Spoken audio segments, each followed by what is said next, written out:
Hi guys, welcome back to my YouTube channel, to a girl witness, and today's video I'm going to talk about the difference between dance school dance eat, tour and tray, like dance DU1, DU2 and DU3, and which level should you choose and which level should you be in. So this is according to my personal experience. So for further information, if you're not sure as well, you can contact your school. But of course, this is one of the questions that confuse a lot of foreigners, like what the difference between DU1, DU2 and DU3.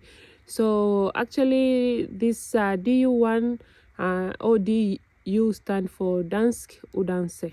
Yeah, Dansk Uddannelse, Danish Education 1, 2 and 3. Yes, so there's 3 different levels, and each level, for example, DU1 and DU2 have 6 modules, and then later you'll do the final exam. With DU1, so Dansk Education 1, you do the 6 modules, and then later the final examination called PD1.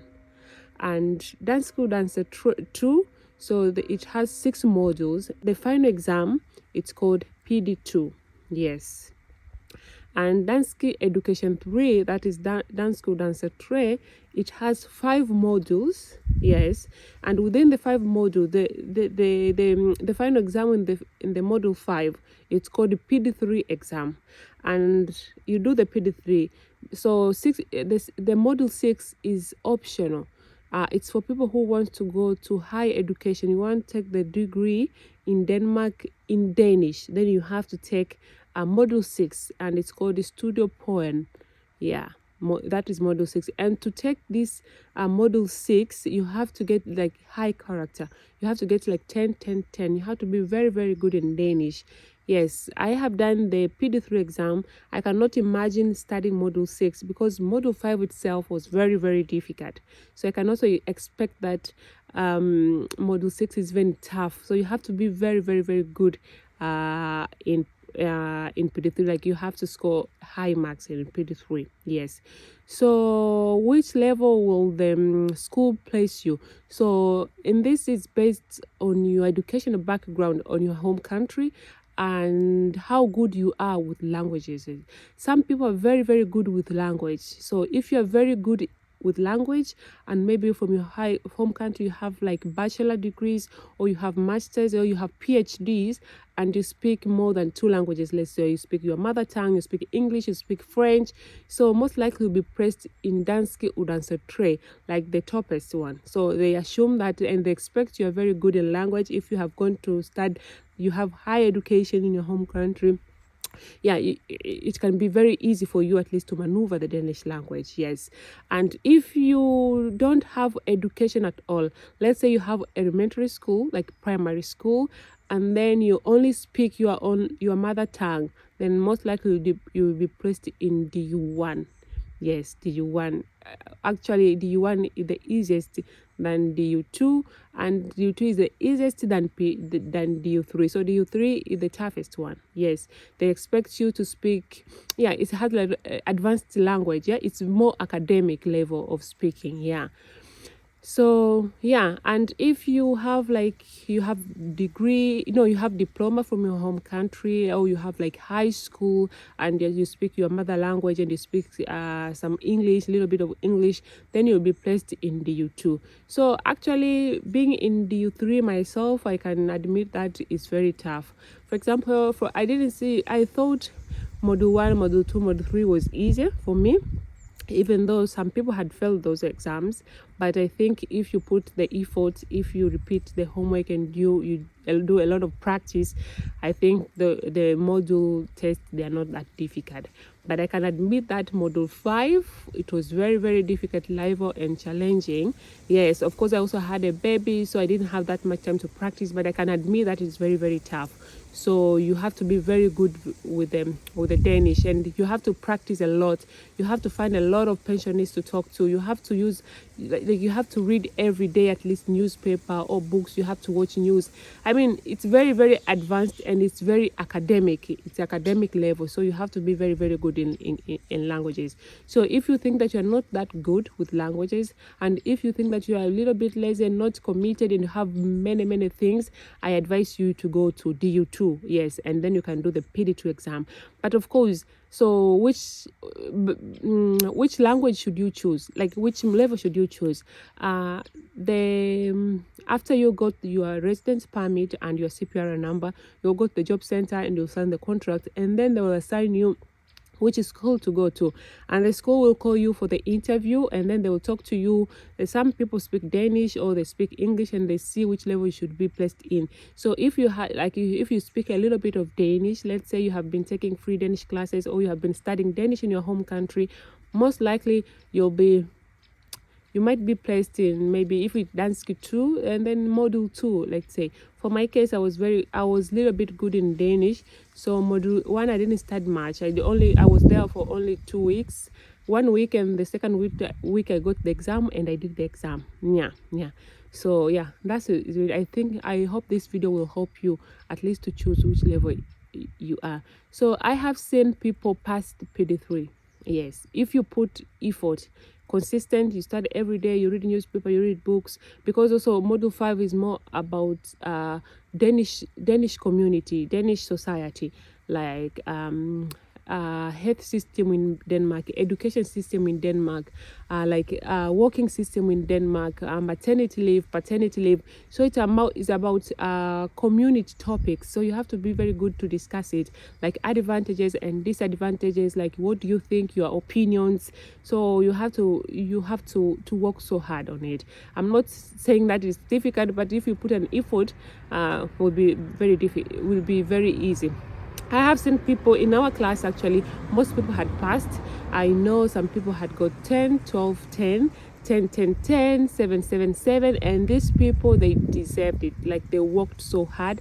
They will write every day. They worked on poems. Some people had good command in Danish.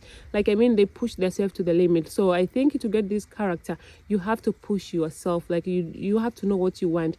And most people from Iran who are here with they're nurses and doctors and Tanley, so they have this requirement that they should pass Danish with high characters. So they push themselves and actually they passed. And I have seen people who got even bad character, and I know some people who did not pass.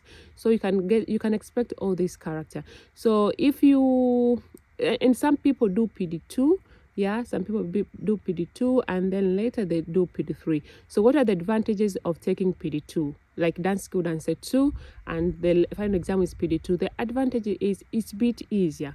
Yeah, it's a bit easier. They don't expect you to know a lot of vocabularies, to know a lot of academic words. Yeah, so so it's a bit easier. Most likely you'll pass. Yes, in this one with a little bit of effort, you will pass definitely. That's one of the advantage. And the second advantage, that you can get your permanent resident, but under 8 years rule. Yeah, for those people who want their permanent resident. Some people want their permanent resident under 4 years rule. Then that you have to do PD3. But if you are not in a hurry and you want in 8 years time, then PD2 is good for you. And also after PD2, yeah. But what are the advantage of PD3? PD3 is equal to 10 grade. Yeah, so most people who take PD2, PD3, you don't have to go to VUC to take 10th grade. PD3 is equal to 10th grade. So that's the advantage. So if you want SOSU, after PD3, you just take mathematics and you go to SOSU. Social assistant. You don't have to go to VUC, but PD2 you have to go to VUC after PD2. But with PD3 you don't have to. PD3 is equal to 10th grade, which is VUC. That is also the advantage. And the advantage of PD3 is that you can get the permanent resident under 4 years rule, and you can get citizenship with PD3. But if you have you cannot get citizenship with PD2. So most people who have PD2, and if they want to get citizenship, they do PD3. But also that's the advantage. If you have done PD2 already, at least you know how the exam is, the format is. It gives you a little bit of confidence. It gives you a little bit of confidence to do the PD3. Yes, also that's the advantage. Yeah, and the advantage of doing PD2 is that you'll pass, and because after you have done the exam, then you are not qualified for any more Danish education, right? Yeah, regardless you have passed or you have failed. So if you have failed this PD2, PD3, then you cannot take the exam for free. No, then you have to pay, and you have to be like self-student. Yeah, after doing the exam, then you are not eligible, you are not qualified for any more Danish classes. You are done unless you are paying for yourself.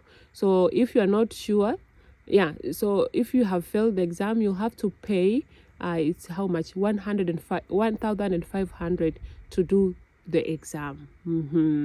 Yeah, so if you fail, or you need more good marks, then you have to pay and do it yourself. Yeah, so for instance, you're taking PD3, let's say, and if you have failed, then that means that you will have to pay for yourself the next time you want to do the exam, and you do it. Yeah, so there's a lot of advantage and disadvantage, but you just see how well it works for you. And for example, if you have failed PD3, and then you say, maybe PD3 is hard, you can pay for PD2 and do PD2. So I mean, if you are from PD3, PD2 will be very, very easy for you. Yeah, if somebody has done PD3 or have taken like dansk tray in the beginning, going to PD2, it's a bit easier than the person who have been to PD2 and want to go to PD3. It's difficult. And I have seen these people who are doing self-studying.